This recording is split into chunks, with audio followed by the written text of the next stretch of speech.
Hello my friends, it's time for another video! I went to buy a new car recently, so I went to a lot of different brands to see their new cars and prices. It was a pretty long but interesting journey. It brought me to this conclusion. Cars are designed by imbeciles. And in this video I will show you why. Point 1. Voice recognition. I have no interest in talking to my car. Why do car manufacturers think that we want to talk to our cars? Does it add to comfort and safety? Or maybe do they want the car to spy on you and recognize your words? The purpose of a car is transportation, and for that all you need is a steering wheel and some pedals. The only useful thing I could think of for using voice recognition is setting up your GPS system. And that's something you usually do before you start driving the car, so you might just as well type it. Why would you want to ask your car to turn up the heat or switch on the radio while it's faster and easier to just push a button? After the beep, please say a command such as go home, destination, phone, audio, or command list. Command list. Command list. That command is not available while driving. Touchscreens. It seems that the more you pay, the more touchscreen you get in your car.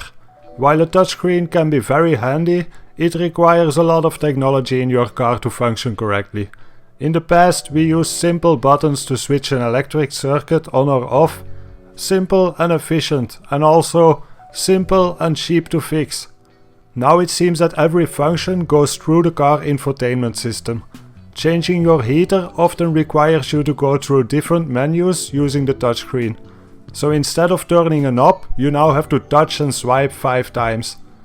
Maybe that's why we need the voice recognition. Maybe it's easier to just ask the car. But when it breaks, voice recognition will not be able to help you.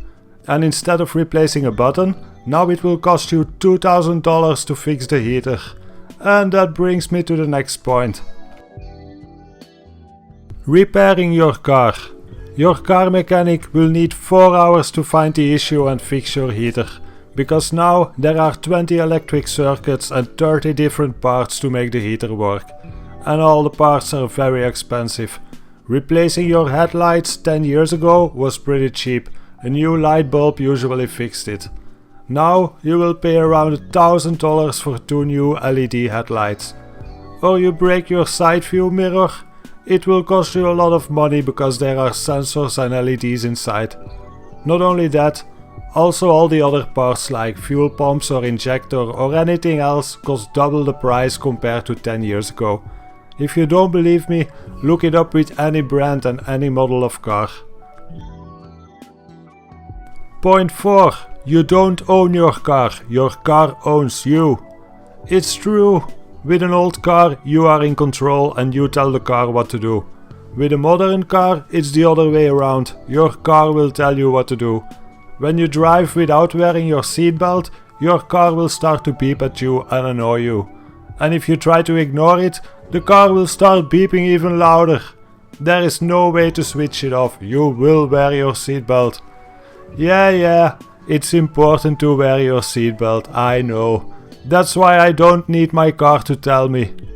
I would appreciate it if my car beeps at me like 2 or 3 times. But after 3 beeps, it's not a warning anymore. Now the car is bullying me. When I'm not holding my steering wheel, I know. By the way, a lot of cars give false positives when it comes to holding your steering wheel because they use torque sensors. So when the steering wheel is resting in your hands, it will think that you are not holding it. Anyway, how does it help when your car tells you that you are tired and you should stop driving? You probably already knew when you stepped in your car and you could even feel it yourself. Would you suddenly change your mind when your car tells you? If we keep following this trend, it means that in 5 years from now your car will no longer drive without wearing your seatbelt. And it might drop you off at an hotel and refuse to start again if you look too tired. So not only are you a slave of your government, you are now also a slave of your car. Point 5. LCD screens and head-up displays. I think most of you will agree with me when I say that the speedo is pretty important in your car. What was wrong with the old analog meter behind the steering wheel? Now your speed is displayed on an LCD screen that is in many cases slow and laggy. With many cars there is not even a meter anymore, it's just a number. You might argue with me about this, but I think it's always easier and faster to read the speed from an old analog meter compared to a number on the screen. And what's the advantage of having the speed on a screen? Being able to change the color of your speedo? You can choose between red and blue. Is it worth paying the extra $300 for having it on a screen? I think that, because it's a car, all the important information about the car should be clearly visible. I don't want to push buttons to switch from navigation to fuel level or oil temperature. It should always be visible. And what's up with all these head-up displays? What is the value of a head-up display? I guess the advantage is that you don't need to move your eyes too much to see your speed. Because you know, it takes so much time to look down at your speedo, you might crash your car in the meantime. So it's worth paying again extra money for blocking part of your sight with some digital numbers. Point 6. Software. Since all the new cars are full of technology, they are also using more and more software. Software which is designed by people.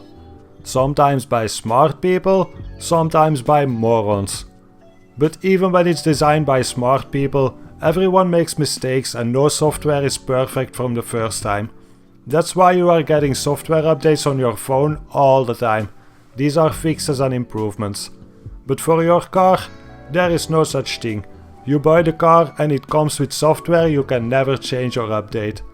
There will be no updates, no fixes, no nothing.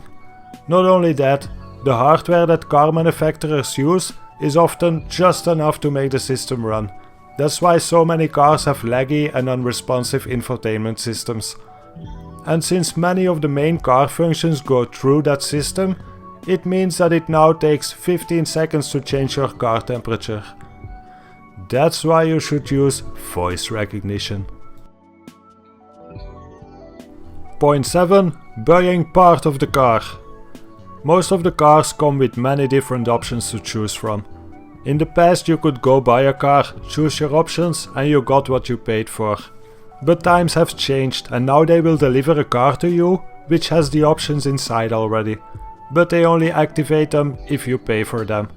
For example, having a rear view camera in the car but the infotainment system blocking it because you didn't pay for it. Or having the GPS system or blind spot detection system disabled, or other software limitations. More and more brands do this. They say it's better because now the next owner can upgrade the car with these options later. And pay for it, of course. If the technology is in the car already, why not activate it? It's stupid, man. Point 8. Rear windows. Who invented back windows that don't go all the way down? What's the reason behind this? Oh yeah, I remember those old days when kids used to jump out of cars all the time. It was a big issue, driving on the highway, kids jumping around everywhere. It was impossible to drive around. I'm glad it's fixed now. Actually, if you ask a car manufacturer, they will tell you that the window don't go all the way down because of the design of the car. The rear tire is in the way, so it can't go all the way down. So I think it's a very bad car design. But I know this is not an issue for most people. However, I think it's stupid. Point 9. Eco engines. Why do engines always get smaller and more CO2 friendly, while climate change is a hoax? That's all I have to say about this. And that brings us to the last point, but a pretty important point. Car design. It's so boring. All the cars look kinda the same style and almost no one is doing new and exciting things. Cars should be designed by car enthusiasts, not by nerdy 3D designers behind a computer. Instead of making the same car over and over again and changing little design things, There should be innovation and fancy designs. This does not look cool or fancy. Neither does this. Look at all the cars from the 80s. You could find cars in all forms and shapes. No two cars look the same. Every car was unique. And then if you do see a new good looking car these days, in most cases it's a concept car that will never make it into production. That kinda brings me to the end of this rant, and I think the big issue is this. Car sales these days depend mostly on marketing and branding. People often buy cars for their big screens and gimmicks, and all the marketing makes them believe that they need all the driving aids to be safe. I guess that's right, since those big screens will often distract them from driving. I'm not saying that we should remove all this technology from our cars. Cars have improved a lot and some of these technologies can save many lives. But they will also cost lives, since we lay our trust in these computer systems. You can use all kinds of sensors and cameras and software, but everything has its flaws or can break. So something like an automatic braking system is something in between you driving the car or the computer driving the car. The computer takes over when it thinks that you make a wrong move. But what if the computer is wrong and applies the brakes suddenly? Car manufacturers will show you statistics and say that computers make much less mistakes compared to people, but they live in a perfect world. They don't take into account the electrical problems or software bugs or things like that. I think it's wrong that a brand advertises a car to you and thinks that you are a moron that can't drive it. That's why they have made you all those safety features, so that also explains the high price for their car. For me it's simple, a moving vehicle will always be dangerous, no matter if a person or a computer controls it.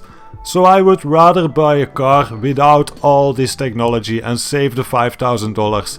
I accept the risk for crashing my car if I make a mistake. But there is no such car, every brand is doing the same. I mean, you can still find a few cars without all this technology, but those are the cheapest and tiniest cars that come with bad and tiny engines, cheap seats, ugly interiors and so on.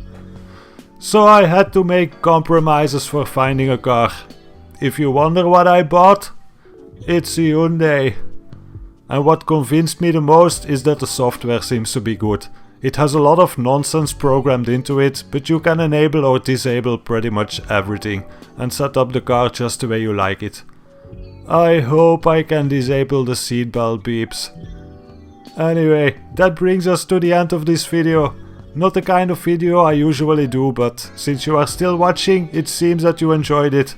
So a big thanks for watching and I hope to see you all again soon. Take care and bye bye.